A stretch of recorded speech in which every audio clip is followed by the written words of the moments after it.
محترم ناظرین کرام، بزرگان دین اور میری عزیز ماؤں اور بہنوں بھائیوں، السلام علیکم ورحمۃ اللہ وبرکاتہ۔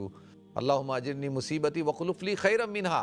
حضور نے حضرت ام سلمہ کو یہ دعا یاد کروائی کہ مصیبت کے وقت میں جب ان کے شوہر کا انتقال ہوا، چھوٹے بچے تھے، تو ان کو کہا حضور صلی اللہ علیہ وسلم نے کہ بھئی صبر کرو اور یہ دعا مانگو، اللہم اجرنی مصیبتی وخلف لی خیرا منہا، اے اللہ تو مجھے اس مصیبت سے نجات عطا فرما، وخلف لی خیرا منہا، اور تو مجھے بہترین نعم البدل عطا فرما۔ تو حضرت ام سلمہ کہتی ہیں کہ میں سمجھ نہیں پا رہی تھی کہ یہ دعا کیا ہے۔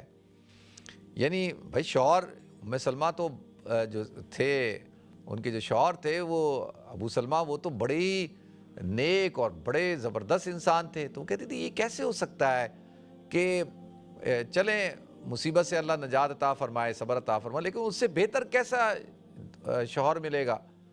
تو فرماتی ہیں جب ان کا نکاح حضور اکرم صلی اللہ علیہ وسلم سے ہو گیا تو وہ فرماتی ہیں کہ مجھے پھر اس دعا پر کامل یقین ہو گیا کہ اللہ تعالیٰ نے مجھے ابو سلمہ سے بہترین شوہر عطا فرمایا۔ وہ کون ہے؟ حضور اکرم صلی اللہ علیہ وسلم کی ذات اقدس۔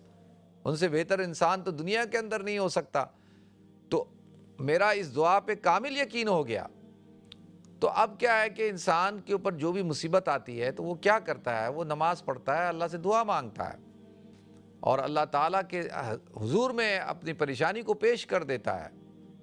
دیکھیں سبب اختیار کرنا، بیمار ہو گئے ٹھیک ہے ڈاکٹر کے پاس جائیں گے، آپ کوئی اور ایشو ہو گیا، آپ نے وہ معاملات کرنے ہیں، یہ نہیں کہ آپ نے ہاتھ پہ ہاتھ رکھ کے بیٹھے رہنا، نہیں، تو آپ نے بالکل سبب اختیار کرنا ہے۔ لیکن حضور اکرم صلی اللہ علیہ وسلم کا اسوہ کیا ہے کہ جیسی کوئی پریشانی آتی تھی تو آپ سب سے پہلے اللہ کی طرف رجوع کرتے تھے، آپ نماز پڑھتے تھے۔ اللہ تعالی ہمیں سمجھ عطا فرمائے۔ وآخر دعوانا الحمدللہ رب العالمین۔